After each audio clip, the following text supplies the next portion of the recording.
Hi everybody, welcome back to my channel. I'm Miguela and this is Basically Dead Books. I actually have a book video today.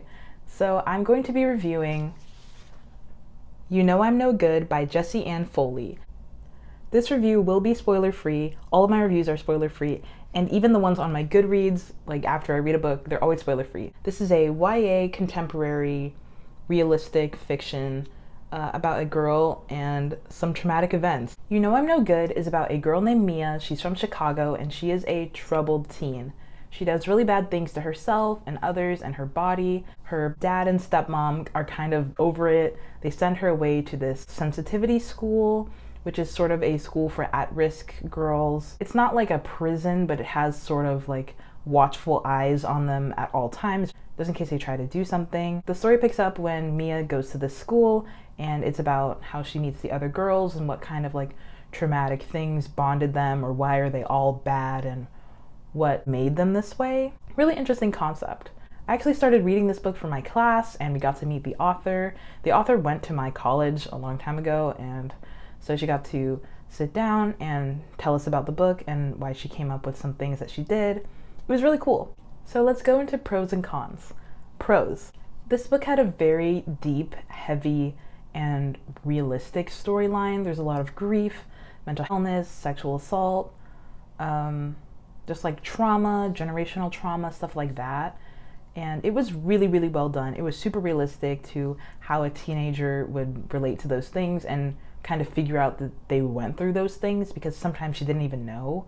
The representation was amazing, just by, you know, the other girls and what sort of mental illnesses they had and how they all got along. It felt so real life. There were lots of twists and turns. Even though it's a character-driven story, there's a lot of action and conflict. There's a lot of tension. Things are like twisting and turning around, even though it's just about one girl and what she's doing like during one school year. There was genius writing, and I say genius because there was a lot of foreshadowing and Easter eggs of things that were happening in the past and the future, and I didn't even notice until we talked about it in my class that, oh, you know, the author did this because it means this, and I was like, what? Amazing. So, and lastly, since the story takes place in about one school year, one semester, we get to see how Mia grows from the beginning, how she's a troubled girl, to examining what happened, what makes you troubled, and how to go with that.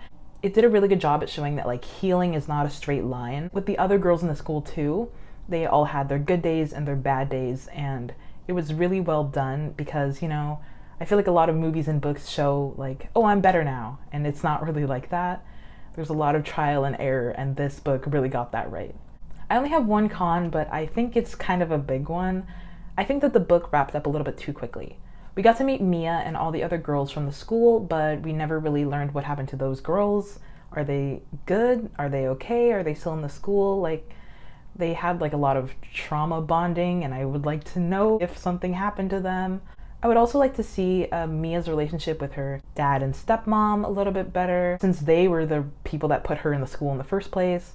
We never really had a conversation at the end of like, was that a good choice? Did they regret that decision? You know? I don't want to spoil the end. I wish I could have seen their relationship at the end, like how we saw it at the beginning. My interpretation / reflection. This book was so relatable, it kind of freaked me out. I kept seeing myself in like my generational trauma coming up like through Mia's character. There were a lot of times where I was like, oh yeah, that's normal thinking. And then Mia's therapist in the book was like, that is not normal thinking. And I was like, oh, like be warned if you are not really thinking of doing any self-reflection, maybe don't pick this up. It does a really good job at reflecting what's happening to the character with you as the reader, just so you know. So I gave this book 5 stars. All of Jessie Ann Foley's books are sort of about grief and trauma and mental health. I would recommend you picking it up if you like character-driven stories.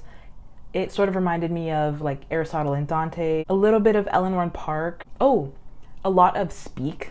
I don't know who is the author, but that book Speak, just like this one. Oh, and a lot like Nina LaCour. Jessie Ann Foley actually found her agent because she was a fan of Nina LaCour and they wrote the same thing, and she just messaged the agent that she wanted and said, hey, we write the same thing. So we would have a good time if you represented me. We already fit well together. So that was cool, little tidbit. If you like Nina LaCour's books, you will definitely like this one because they're the same representation, the same types of stuff. So that was my mini review of You Know I'm No Good. I highly recommend you check it out, and I highly recommend you check out her other books. I'm going to start reading Sorry for Your Loss after this just because I love this book so much. Thank you. See you next week.